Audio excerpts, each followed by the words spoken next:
Is this the entry-level McLaren? It certainly is. The 126,000 McLaren 540C slots into the Sports Series range below the 570s and 570 GT and has, you won't be shocked to learn, slightly less power. So the 3.8-liter twin-turbo V8 develops 533 bhp and 398 pounds-foot, instead of 562 bhp and 443 pounds-foot. What difference does this make? Well, here's the thing, there's a bit of a difference between what McLaren says the difference is, and what the actual difference is. So McLaren says this one hits 62 miles per hour in 3.5 SECS, 0.3 SECS slower than the 570s, 124 miles per hour in 10.5 SECS, 1.0 SECS slower, and can hit a 199 miles per hour top speed, 5 miles per hour down, but I've just strapped our test gear onto the 540C. And it hit 60 miles per hour in 3.1 SECS. Exactly the same time we recorded in the 570s earlier this year. To 100 miles per hour there was less than a quarter of a second in it, 6.3 SECS plays 6.1 SECS, and it was still only half a second adrift at 124 miles per hour, which the 540C hit 1.2 SECS faster than McLaren claim. So are you saying there's no discernible difference between the 540C and 570s? No, because flat-out pace is only one facet of performance, and one you can't use that often. Or at least not for more than a handful of seconds. Key here is the 45 pounds-foot torque deficit.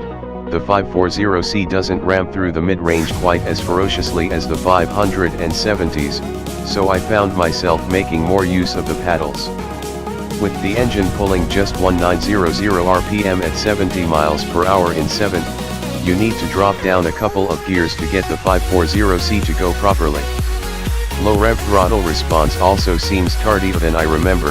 The car seems noticeably more alert above 3500 RPM, so I'm guessing some software alterations have taken place. What other changes distinguish 540 from 570? Very few. The front bumper and rear diffuser are marginally different apparently, but without having the two cars parked next to each other I couldn't tell. There's also a unique wheel design and the suspension has been softened a bit. But it's not quite the same as the setup used for the 570 GT. That's softer still apparently. And you save £16,000 of course, which is pocket money worth having, though I suspect that the kind of people who buy these cars are the type who care about being seen in the more expensive one. It's why Audi always sold more R8 V10s than V8s, and I suspect 911 Turbo SS outsell vanilla 911 turbos. Should you buy a 540C, you might therefore be glad to know that there's no external badging to reveal your tight-fistedness. The only 540C badge I could find sits at about mid-shin level on the console under the dash. Put something in the cup holder and you'll obscure it completely. And how is the rest of the cabin? Fine. The trouble is that my current daily driver is an Audi R8, which has perhaps the finest supercar cabin of them all. The McLaren is cramped in comparison, the driver and passenger sitting close together and pressed forward towards the windscreen. This is the first time I've driven a Sports Series McLaren that didn't have the one-piece seats, and I'm not convinced by these more adjustable seats. They're very firmly padded, and didn't hold me in place quite as tightly as I'd like. Plus you'll need fingers like toothpicks to reach and operate the electric seat controls. But you can get in and out in a reasonably civilized fashion. The doors pivot outwards as they swing up, so you don't have to lean back and post yourself under a door, and the sills are relatively narrow. That's good. You can see out well, the iris infotainment operates logically, and the driving position can be as racy as you like. Pedals and steering wheel all operate with a precision that smacks of proper engineering know-how. You don't so much get into the 540C, as put it on, The cabin is a snug fit and there's a level of intuition to the controls that means you don't have to think about your inputs. That's true of the 570s as well, isn't it? Absolutely, there's very little difference between how the two cars drive. I will say one thing though. I couldn't tell that the 540C rode detectably better than the 570s, both are very dexterous in that regard, but I think the altered damping has adversely affected steering response, injecting a fractional delay between you turning the wheel and something happening. It's not quite as snappy on turn-in as the 570s. Not quite. It's marginal though, and I only noticed it because of the precision with which the car drives. It feels its way along the road in an uncanny way. The whole chassis teems with information, chattering to you about surface condition, roll angle, weight balance, and 1,000 other things. It's super detailed, yet inspires colossal confidence, making this emphatically a chassis car rather than an engine car. Why is that? Because the chassis is the best thing about it. The engine may feel sharp at the top end, but it's not the star of the show. The V8 noise is pretty flat and uninspiring. I don't think the turbos whistle as shrilly here, either, so on a good road you find yourself leaving it in third and enjoying the crisp high rev response and thrust rather than any particular charm or charisma. But the dynamics are more than capable of keeping you fully occupied.